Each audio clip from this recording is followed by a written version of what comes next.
Well, hello, everybody. Happy Tuesday morning. Thank you for joining us on this episode of The Advance. I'm Brandon Waltons, reporting live from Central Texas. And as you can see, we've got Michael Quinsolvin, who's just a little bit away in not Texas. Michael, is that the actual capital there behind you?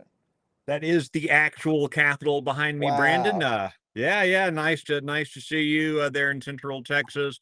I've been here now for less than 12 hours, and already I'm feeling icky and need to go home. So yeah, in town for a couple of meetings and a couple things going on up here the next couple of days. And so nice to virtually be with you, Brandon, and to be with all of our friends out there. The more important what's going on here, of course, is what's going on in the Lone Star State. Yeah. Yesterday, we call this the advance. We talk about the future. But I'll tell you, Brandon, yesterday, between flights and layovers and other things, the hearing in the Texas Senate regarding the state lottery was like nothing I have ever seen in the Texas legislature, where agencies and programs have eternal life, it seems. The Texas lottery being raked over the coals was pretty amazing. I want to see more of that. Oh, it was a very bad day, right, for the lottery. In fact, they're probably, they might still be needing to clean up the Senate chamber after the committee hearing last night. I mean, they were there for 6-7 hours. Most of that focused on really driving home a lot of the scandal and a lot of the corruption that we've seen inside the Texas Lottery Commission, who is up for sunset, meaning lawmakers actually have the opportunity, if they want to, they could actually just end the lottery this cycle. In any case, it seems that Lieutenant Governor Dan Patrick, is calling for, at the minimum, some serious reform.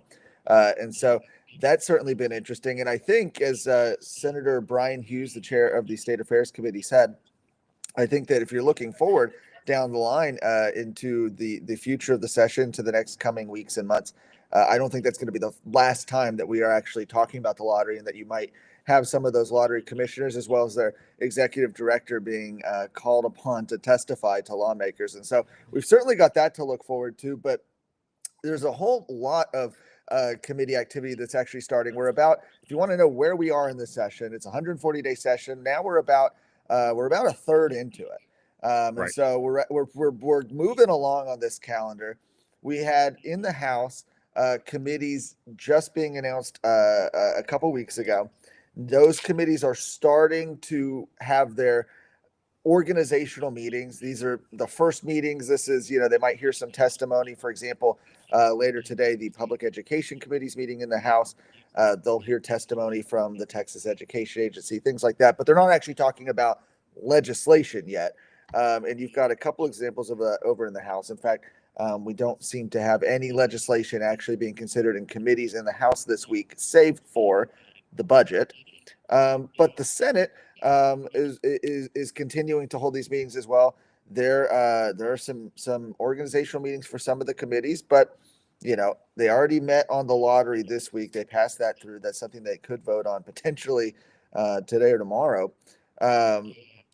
But there's also some other priorities of Lieutenant Governor Patrick's that are being considered in committee as well. Yeah, so on the House side, we continue to see now those kind of organizational meetings, as you mentioned, pop onto their calendar. The real substance, though, in the Texas House is happening in the House Appropriations Committee, where they are working on their version of the state budget, and the Texas Senate Finance Committee continuing to have meetings about their version of the budget, and at some point, those two things will ram into each other, and but that will the budget won't come to the fore in either body for at least a month. Yes, and that's always a big event whenever it does, and they finally have the opportunity to vote and amend that.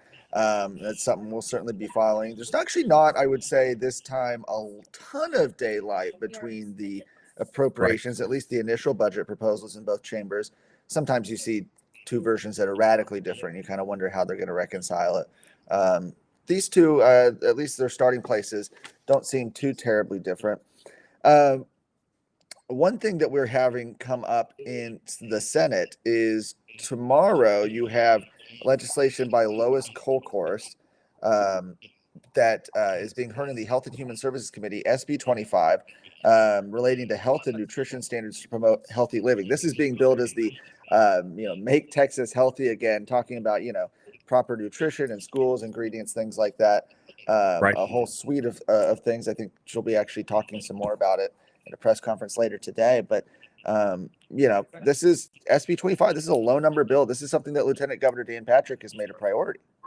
Yeah, and in the same way, you have, I guess, on Thursday, we see legislation by Senator Paxton looking at the trying in yet another way to deal with the problem of the pornographic books, of the dirty books in our libraries.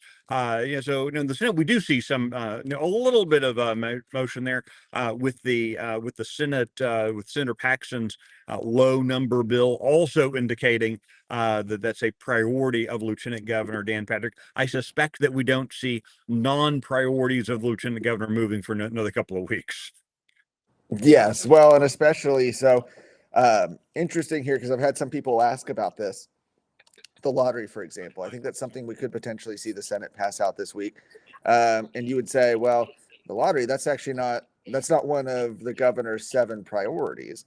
For the 7 emergency items for the legislature to work on. How can they actually pass that out? And the fact of the matter is that whenever this goes for the House and the Senate, but you see this happen in the Senate more often.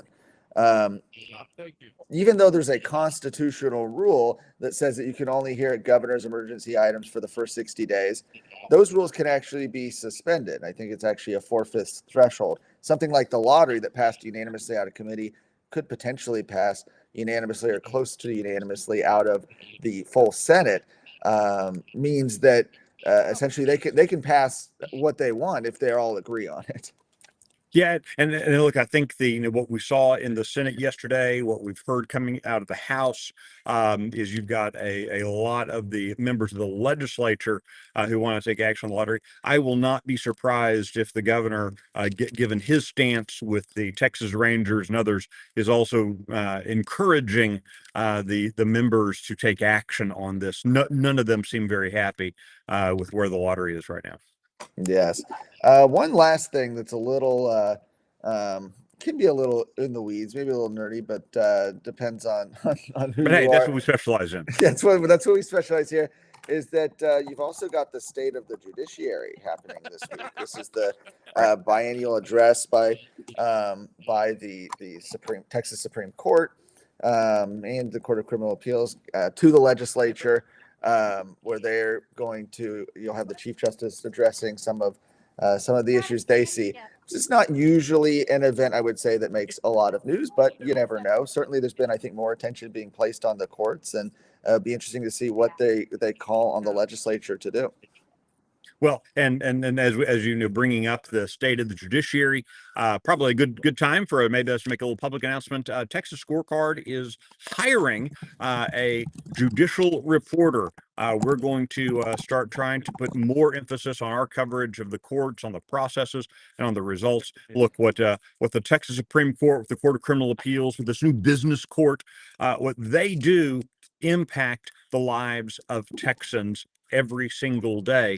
A lot of us keep our focus on the very sexy positions of the legislature and Congress and presidents and governors, and we tend to ignore the importance of the courts. So we're going Texas Scorecard. We're going to try to start doing our part to make sure citizens know what's happening in our courts. After all, we elect these people. They should be paying attention to you.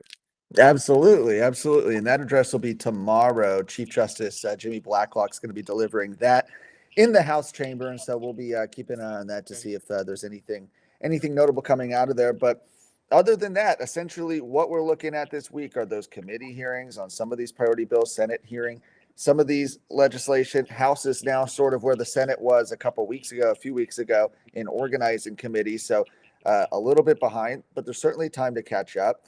But like I said, we're about a third of the way through this 140-day session. And, these are what happens over the next few weeks, and the pace they go is going to dictate where we end up in, May, when the legislature starts to wrap up. Outstanding. Well, Brandon Waltons, thanks for your time this morning, and thank all of you for joining us here on this edition of The Advance. Look forward to seeing you next week.